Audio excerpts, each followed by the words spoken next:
আর কিছু শেখেন আর না শেখেন, এই তিনটা কোর্স আপনাকে 100% এফোর্ট দিয়ে শিখতে হবে, বিকজ আপনি থার্ড ইয়ার ফোর্থ ইয়ার কিন্তু খুব অ্যাডভান্স লেভেলের কোর্স পাবেন।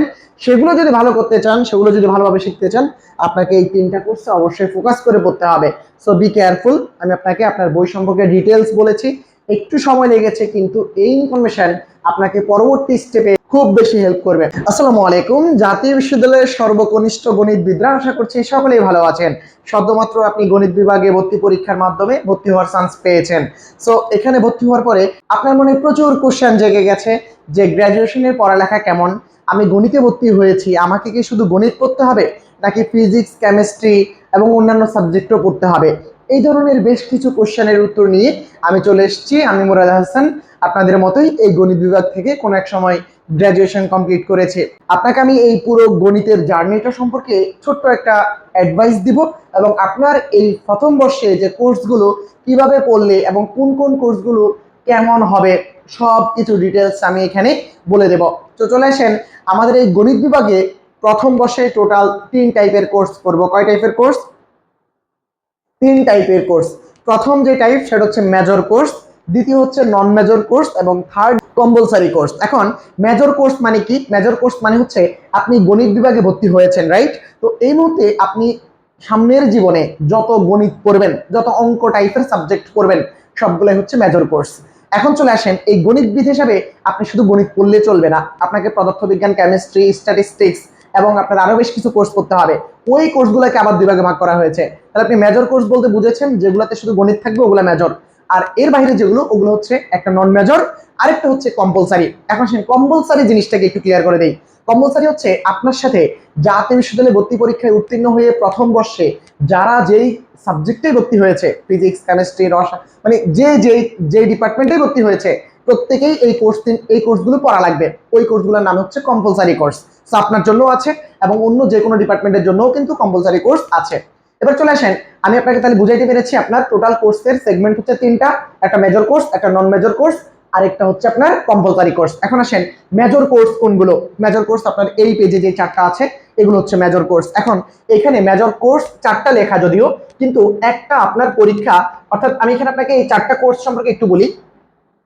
প্রথম যে সাবজেক্টটা, এটার নাম হচ্ছে ফান্ডামেন্টাল অফ ম্যাথামেটিক্স। এইটা হচ্ছে গণিতের একটা ব্রাঞ্চ। এটা হচ্ছে আপনি যে গ্র্যাজুয়েশন শেষ করতে গেলে যত গণিত লাগবে, সব গণিতের একটা বেসিক পার্ট বা বেসিক কম্পোনেন্ট হচ্ছে ফান্ডামেন্টাল অফ ম্যাথামেটিক্স। এবং এই কোর্সটার জন্য আপনার 100 মার্ক টোটাল। তার মধ্যে আপনি 20 মার্ক হচ্ছে কলেজের টিচারদের হাতে থাকবে, যেটাকে ইন কোর্স বলে। আর বাকি 80 মার্কের পরীক্ষা হবে। আর ওই 80 মার্কের পরীক্ষায় যারা এই মেজর কোর্সগুলোকে শর্টকাট করবে, তারা বেসিক্যালি কফিনে শেষ পেরেকটি কিন্তু মেরে দিচ্ছেন। সো আপনি ফার্স্ট ইয়ারে সময় আছে, দয়া করে এই মেজর কোর্সগুলোতে কোনো শর্টকাট খুঁজতে যাবেন না, মেজর কোর্সগুলো শেখার ট্রাই করবেন। আপনাকে থার্ড ইয়ার ফোর্থ ইয়ারে খুব হেল্প করবে এই 3টা কোর্স।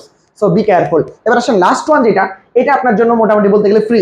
এটার জন্য আপনাকে কি করতে হবে? এটার জন্য আপনার ডিপার্টমেন্টের টিচারদের প্রতি শ্রদ্ধাশীল থাকতে হবে, নমনীয় থাকতে হবে, টিচারদের নজরে থাকতে হবে। তবে পরে আপনি এই ল্যাবে আপনি 4 পেতে পারেন। ল্যাবটা বেসিক্যালি সম্পূর্ণ আপনার বিহেভিয়ারের উপর ডিপেন্ড করে, আপনার অ্যাটিটিউডের উপর ডিপেন্ড করে, আপনি টিচারদের সাথে কেমন করে সম্পর্ক রক্ষা করতেছেন। যদি টিচারদের সাথে আপনার ভালো আন্ডারস্ট্যান্ডিং থাকে, আপনার এই ল্যাব পরীক্ষাটা টোটালি আপনার ডিপার্টমেন্টের টিচারাই নেবে। তো ডিপার্টমেন্টের টিচাররা যদি আপনাকে চাই এটা প্লাস দিতে পারে, ডিপার্টমেন্টের টিচাররা চাইলে এটা আপনাকে বি বা সি দিয়ে দিতে পারে। তো সেক্ষেত্রে ডিপার্টমেন্টের টিচারদের সাথে একটু কমিউনিকেশন রাখার চেষ্টা করবেন, এবং পড়ালেখা একটু ভালো হলে ওনারা অবশ্যই আপনাকে এই নাম্বারটাতে আটকাবে না। আমি জীবনে কখনোই ডিপার্টমেন্টের যে হাতে নাম্বারগুলো ছিল, ওইখানে কোনোদিনও 1 মার্ক কম পাইনি। আমার ডিপার্টমেন্টের টিচাররা আমাকে সবসময় এই জায়গাগুলোতে সাপোর্ট করেছে। ঠিক আছে? সো এই জায়গাটা আপনার টিচারদের সাথে কমিউনিকেশন স্কিলসটা ওইরকম রাখবেন, যেন করে আপনি এই 4 মার্ক, অর্থাৎ এই যে 4 ক্রেডিট, এটা যেন আপনার কোনোভাবে হাতছাড়া না হয়। ক্রেডিটের হিসাবটা আমি আপনাকে বলবো। আপনি অনার্স প্রথম বর্ষে টোটাল 36 ক্রেডিট পড়া লাগবে। কয় ক্রেডিট? 36 ক্রেডিট পড়া লাগবে। তো টোটালি একটা গ্র্যাজুয়েশনে আপনার 130-35 ক্রেডিট পড়ানো হয়, তার মধ্যে আপনার ফার্স্ট ইয়ারেই 36 ক্রেডিট। ঠিক আছে? সো এই 36 ক্রেডিটের মধ্যে আপনি 4 ক্রেডিট 16 ক্রেডিট পেয়ে যাচ্ছেন। কোথায়? আপনার মেজর কোর্সে। ঠিক আছে? এই 3টা কোর্স তত্ত্বীয় পড়ালেখা আছে, আর এটা হচ্ছে আপনার প্র্যাকটিক্যাল ল্যাব, যেটা ডিপার্টমেন্টের টিচাররা নেবে। সো এই পরীক্ষাটার উপর ভিত্তি করে আপনাকে ডিপার্টমেন্টের টিচাররাই নাম্বার দিবে। সো ডিপার্টমেন্টের টিচারদের নজরে থাকলে এই কোর্সে আপনি ভালো নাম্বার পাবেন, আদারওয়াইজ আপনার নাম্বার কমে যেতে পারে, বাট ফেল আসবে না কখনো। তারপরে চলে আসেন, আমি মেজর কোর্স নিয়ে কথা বলে ফেলছি। এবার আমার পরবর্তীতে যেটা আছে সেটা হচ্ছে আমার মানে নন মেজর তথা আমি বলছি অপশনাল বলছিলাম। এখানে টোটাল কতগুলো পার্টে ভাগ করা আছে দেখেন। এখানে আপনার এই যে নিলে এই দুটাকেই নিতে হবে, একটা নেওয়ার সুযোগ নেই। আপনি এখান থেকে এই দুটাকেই নিতে হবে নিলে, আবার এখান থেকে আর এখান থেকে নিলে দুটাকেই নিতে হবে, এখান থেকে আর এখান থেকে নিলে দুটাকেই নিতে হবে, এখান থেকে আর এখান থেকে নিলে দুটাকেই নিতে হবে। এখন কথা হচ্ছে টোটাল এখানে 4 জোড়া বই আছে। কয় জোড়া? 4 জোড়া। 4 জোড়া সাবজেক্ট আছে না? এই যে 1 জোড়া 2 জোড়া 4 জোড়া। এর মধ্য থেকে আপনাকে যে কোনো 2 জোড়া চুজ করতে হবে। কয় জোড়া? যে কোনো 2 জোড়া চুজ করতে হবে। এগুলো হচ্ছে আপনার ডিপার্টমেন্টের বাইরের কোর্স। যেমন আপনি পড়তেছেন ম্যাথামেটিক্সে, কিন্তু আপনাকে পড়া লাগতেছে ফিজিক্স, পড়া লাগতেছে কেমিস্ট্রি, পড়া লাগতেছে স্ট্যাটিস্টিক্স, ওই জিনিসগুলো আপনাকে পড়তে হবে। এগুলো হচ্ছে নন মেজর কোর্স হিসেবে আপনি পড়বেন, বাট এগুলো আপনার মেজর কোর্স না, গণিতের কোর্স না, এগুলো ফিজিক্স কেমিস্ট্রির হবে। তো আপনার ক্লাসগুলো কিন্তু গণিত ডিপার্টমেন্টে হবে না, আপনার ক্লাসগুলো ওই ডিপার্টমেন্টে হবে যে কোর্সগুলো আপনি নিচ্ছেন। সো এগুলো নন major course. Honours first year এবং সেকেন্ড ইয়ারে নন মেজর আছে, থার্ড ইয়ার ফোর্থ ইয়ারে কিন্তু নন মেজর কোর্স নেই, থার্ড ইয়ার ফোর্থ ইয়ারে সব মেজর কোর্স। আমি আশা করছি আপনাকে বুঝাতে পেরেছি। চলে আসেন, এখান থেকে যে কোনো 2 জোড়া আপনাকে পড়তে হবে। এখন সাধারণত আপনাদের কলেজ চুজ করে দেয় আপনি কোন 2 জোড়া পড়বেন। তো এখন আপনাদের হয়তো নতুন আপডেট আসতে পারে যে আপনাদের নিজস্ব চয়েস থাকতে পারে। তো আমার প্রেফারেন্স হচ্ছে আপনি যেহেতু সায়েন্সের স্টুডেন্ট, আপনার জন্য উচিত হবে কেমিস্ট্রি আর ফিজিক্স নেওয়া, কেমিস্ট্রি আর ফিজিক্স নেওয়া। এই যে এখানে যে ব্যাপারগুলো আছে বাকি মাঝখানে যে 2 জোড়া, এই যে স্ট্যাটিস্টিক্স আপনি জীবনে খুব একটা পড়েননি, আর এই যে এই জিনিসটা আপনি খুব একটা পড়েননি, ইকোনমিক্সও পড়েননি, বাংলাদেশের এগ্রিকালচার ইকোনমিক্সও পড়েননি। সো আপনি যদি মনে করেন যে আমি ইকোনমিক্স সম্পর্কে একটু ধারণা নিতে চাই, সেক্ষেত্রে আপনি এই জোড়াটাও চুজ করতে পারেন। তো আমি বলবো আপনি এই 2 জোড়াকে স্কিপ করতে পারেন। এই 2 জোড়া স্কিপ করে আপনি প্রথম 1 জোড়া আর শেষের 1 জোড়া ইউজ করবেন। সাধারণত আমার কলেজে আমি যে কলেজে পড়েছি সেখানে এই জোড়া আর এই জোড়া পড়িয়েছে। তো আপনাদের কলেজে হয়তো এরকম হতে পারে, আর বেশ কিছু কলেজে এখান থেকে যে কোনো জোড়া চুজ করতে পারে। তো আপনি আপনার মতো করে, বা আপনার যদি চয়েস থাকে, আপনার হাতে থাকে, সেক্ষেত্রে আপনি যে কোনো 2 জোড়া নিতে পারেন। আর যদি আপনার চয়েস না থাকে, ডিপার্টমেন্ট থেকে ফিক্সড করা থাকে, সেক্ষেত্রে যারা যেটা ফিক্সড করে দেয় আপনি সেটা করতে হবে।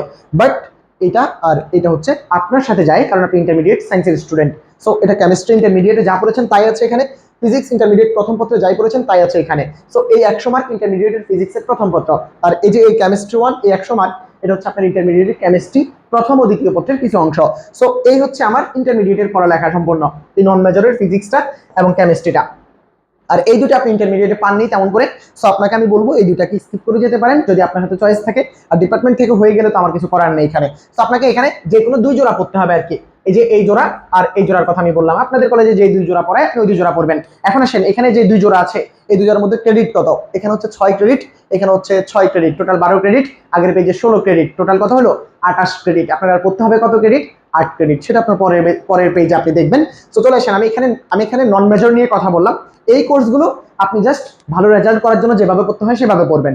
এগুলোর জন্য আপনি থার্ড ইয়ার পড়তে গিয়ে আটকাই যাবেন, এরকম ঘটনা ঘটবে না। তাহলে আমি কি বললাম?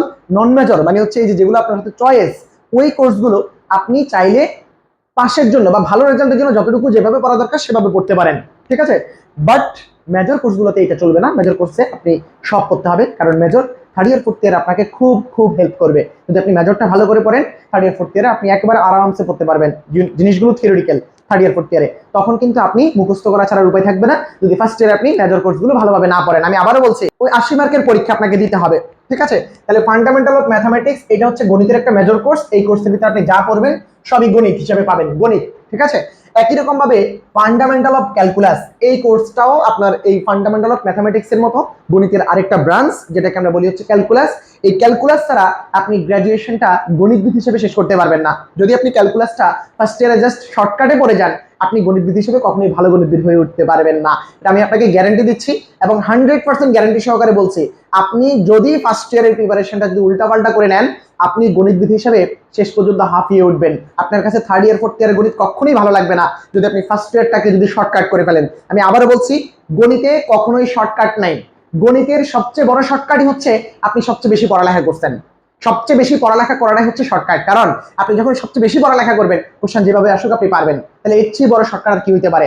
আপনি গ্র্যাজুয়েশন করতে আসছেন, অনার্স করতে আসছেন, এখানে সব অ্যানালাইসিস করতে হবে। আপনি যদি ভাবেন যে এখানে কোনো পড়ালেখা নাই, শুধু চিল আর চিল, তাহলে আপনি গণিতবিদ হিসেবে গড়ে উঠতে পারবেন না। সো আপনাকে আমি যেটা বলছি সেটা হচ্ছে এই ফান্ডামেন্টাল অফ ম্যাথামেটিক্স এটা আপনার প্রত্যেক ইয়ারেই লাগবে, কিন্তু যেটা না বললেই নয়, যেটা লাগবেই লাগবে, যেটা ছাড়া আপনি গ্র্যাজুয়েশন কমপ্লিট করতে পারবেনই না, বা গ্র্যাজুয়েশন কমপ্লিট করতে গেলে আপনার পুরা হাঁপে যাবেন, সেই কোর্সটার নাম হচ্ছে ক্যালকুলাস বা ফান্ডামেন্টাল অফ ক্যালকুলাস। এই ফান্ডামেন্টাল অফ ক্যালকুলাস যে ফার্স্ট ইয়ারে ফাঁকিবাজি করবে, সে সারা জীবনেও গণিতবিদ হিসেবে ভালো হইতে পারবে না, আমি আপনাকে গ্যারান্টি দিচ্ছি। তারপরে চলে আসেন লিনিয়ার অ্যালজেব্রা এবং অ্যানালাইটিক জিওমেট্রি। এখানে দুইটা পার্ট, একটা হচ্ছে লিনিয়ার অ্যালজেব্রা পার্ট আর একটা হচ্ছে অ্যানালাইটিক জিওমেট্রি পার্ট। হ্যাঁ, তো এই যে লিনিয়ার অ্যালজেব্রা যে পার্টটা, এটা আপনার প্রত্যেক ইয়ারে কিছু কোর্সের জন্য প্রয়োজন পড়বে।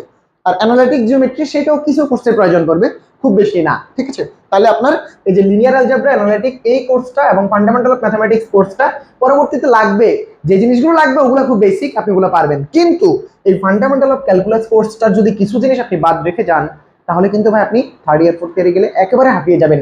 আপনি গণিতবিদ হিসেবে গ্র্যাজুয়েশন কমপ্লিট করতে পারাটাও কিন্তু চ্যালেঞ্জ হয়ে যাবে তখন। সো বি কেয়ারফুল, এই ক্যালকুলাসটা কোনো কিছু শর্টকাট করা যাবে না। পরীক্ষায় খুব কমন কোশ্চেনগুলো আসবে, কিন্তু আপনাকে এই ক্যালকুলাসটা অন্তত শেখার টার্গেটে করতে হবে। এইটাকে আপনি শর্টকাট করতে গেলে আপনার ম্যাথমেটিশিয়ান হিসেবে গড়ে ওঠাটা খুব টাফ হয়ে যাবে। সো বি কেয়ারফুল, ক্যালকুলাসের সম্পর্কে আমি এই কথাটা বললাম। এখন আসেন এই যে মেজর কোর্সগুলোর বই কোনগুলো।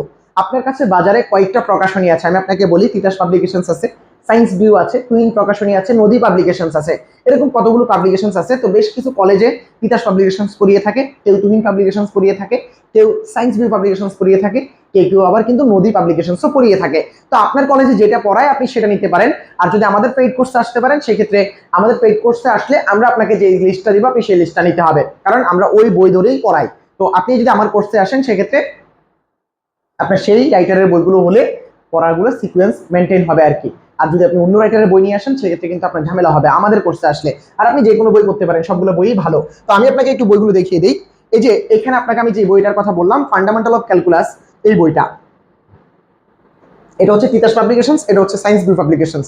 দুইটা বই ক্যালকুলাসের বই, দুইটা বই ভালো বই, আপনি যে কোনোটা পড়তে পারেন, ঠিক আছে। তাহলে ক্যালকুলাসের বইগুলো আমি আপনাকে দেখিয়ে দিলাম, বাজারে বইগুলো আছে, আপনি নিয়ে নিতে পারেন। এরপরে চলে আসেন, আপনার এখানে আছে ফান্ডামেন্টাল অফ ক্যালকুলাসের পরে আছে লিনিয়ার অ্যালজেব্রা এবং অ্যানালিটিক জিওমেট্রি।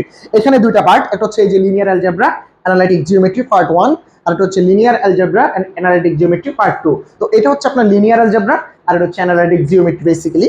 তো এই দুটা কোর্স থেকে আপনার টোটাল 80 মার্কের পরীক্ষা হবে। সো এই প্রশ্নটা, এই যে এই পরীক্ষার প্রশ্নটা যদি 130 মার্ক থাকে, সেখান থেকে আপনার 80 অ্যান্সার করতে হয়। তো 130-এর অর্ধেক থাকবে এই বই থেকে, আর অর্ধেক থাকবে এই বই থেকে। তথা আমার লিনিয়ার অ্যালজেব্রা পার্ট থেকে হচ্ছে টোটাল প্রশ্নের হাফ মার্ক থাকবে, আর অ্যানালিটিক জিওমেট্রি পার্ট থেকেও কিন্তু টোটাল প্রশ্নের হাফ মার্ক থাকবে।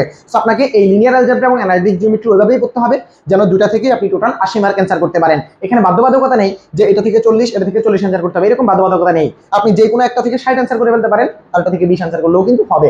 এই জিনিসগুলো কিন্তু ক্লিয়ার করে রাখতে হবে। তাহলে এটা হচ্ছে linear algebra and analytic geometry সম্পর্কে আমি বলে দিলাম। তো চলে আসেন, ক্যালকুলাস চলে গেল, এটা হচ্ছে আমার তিতাস পাবলিকেশনস এর বই। তো লিনিয়ার অ্যালজেব্রা এন্ড অ্যানালিটিক জিওমেট্রির সায়েন্স ভিউ পাবলিকেশনস, এই যে এই বইটা বের করেছে একসাথে। ওরা কিন্তু দুটা খণ্ড করেনি, ওরা একসাথে বইটার নাম দিয়ে দিয়েছে লিনিয়ার যোগাশ্রী বীজগণিত ও বৈশ্লেষিক জ্যামিতি। তো ওদের পুরো বইটা একসাথে করা আর কি। আপনি যে কোনোটা নিতে পারেন, ঠিক আছে। তারপরে চলে আসেন আমার সর্বশেষ যে বইটা, সেটা হচ্ছে আমার ফান্ডামেন্টাল অফ ম্যাথমেটিক্স। আমি এই বইটার কথা বলিনি। এটা হচ্ছে আমার তিতাস পাবলিকেশনস এর বই ফান্ডামেন্টাল অফ ম্যাথমেটিক্স, আর এটা হচ্ছে আমার সায়েন্স ভিউ পাবলিকেশনস এর বই ফান্ডামেন্টাল অফ ম্যাথমেটিক্স। তো আপনারা যে কোনোটা নিতে পারেন, সব বই ভালো। আর সব বইয়েই 2-4টা ভুল থাকে, সেই ভুলগুলো কিন্তু ক্ষমা সুন্দর দৃষ্টিতে দেখতে হবে। এই হচ্ছে আমার মেজর কোর্সগুলো নিয়ে আমি বলে ফেললাম। আপনি ফার্স্ট ইয়ারের মেজর কোর্স যদি আপনি স্কিপ করে যান কোনো কিছু, আপনি কিন্তু এটার জন্য পরবর্তীতে অবশ্যই তার ফল ভোগ করতে হবে। মেজর কোর্সে অন্তত ফাঁকিবাজি চলবে না, মেজর কোর্সে কোনো শর্টকাট চলবে না। ফার্স্ট ইয়ার মেজর কোর্স যদি আপনি ভালোভাবে না পড়ে যান, থার্ড ইয়ার করতে গেলে কিন্তু গণিত আপনাকে আর ছাড়বে না, তখন কিন্তু আপনার গলা টিপে ধরবে। So be careful. সো আমি নন মেজর নিয়ে কথা বলে ফেললাম, আপনার অলরেডি 28 ক্রেডিটের প্রিপারেশন শেষ।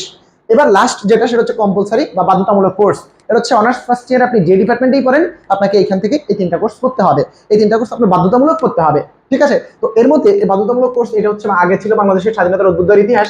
যখন আমাদের আওয়ামী লীগ সরকার ছিল, তখন তারা বাংলাদেশের স্বাধীনতার উদ্বুদ্ধের ইতিহাস নামে একটা বই রেখেছে। তো সেই বইটাকে এখন একটু মডিফাই করে history of Bangladesh, language, culture and কি আইডেন্টিটি, এই কোর্সে নতুন করে এসেছে। বাট এটা একেবারে ইজি কোর্স, এটার জন্য আপনি কোনো প্রাইভেট পড়তে হবে না, কোনো কোর্স করতে হবে না, আপনি বই পড়লেই পারবেন। তারপরে এখানে যেটা আছে ইনফরমেশন এন্ড কমিউনিকেশন টেকনোলজি, নতুন করে অ্যাড করেছে, যেটা আপনাদের ইন্টারমিডিয়েটের আইসিটি বইয়ের মতো অনেকটা, একেবারে ছোট্ট একটা বই। এটার জন্য আপনাকে কত 3 ক্রেডিট দিয়ে রেখেছে, এবং এটার সাথে একটা ল্যাব আছে, সেটা 25, অর্থাৎ 1 ক্রেডিট। তো টোটাল আপনার এখানেও 4 ক্রেডিট দেওয়া আছে। 25 মানে 1 ক্রেডিট, এবার আপনি মাথায় রাখেন 100 মানে 4 ক্রেডিট, ঠিক আছে। তো টোটাল আপনি এই পর্যন্ত টোটাল নাম্বার পেয়েছেন 900 মার্ক।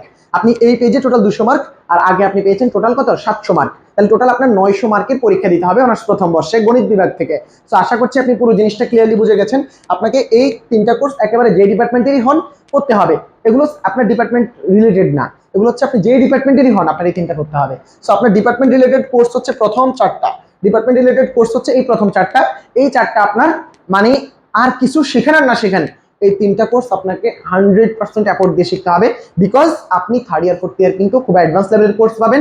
সেগুলো যদি ভালো করতে চান, সেগুলো যদি ভালোভাবে শিখতে চান, আপনাকে এই তিনটা কোর্সে অবশ্যই ফোকাস করে পড়তে হবে। So be careful. আমি আপনাকে আপনার বই সম্পর্কে ডিটেলস বলেছি, একটু সময় লেগেছে, কিন্তু এই ইনফরমেশন আপনাকে পরবর্তী স্টেপে বা পরবর্তী পদক্ষেপ নিতে খুব বেশি হেল্প করবে। তো ধন্যবাদ, আপনাদের সাথে দেখা হয়ে যাবে অন্য কোনো ক্লাসে। ততক্ষণ পর্যন্ত সুস্থ থাকুন, ভালো থাকুন। আসসালামু আলাইকুম।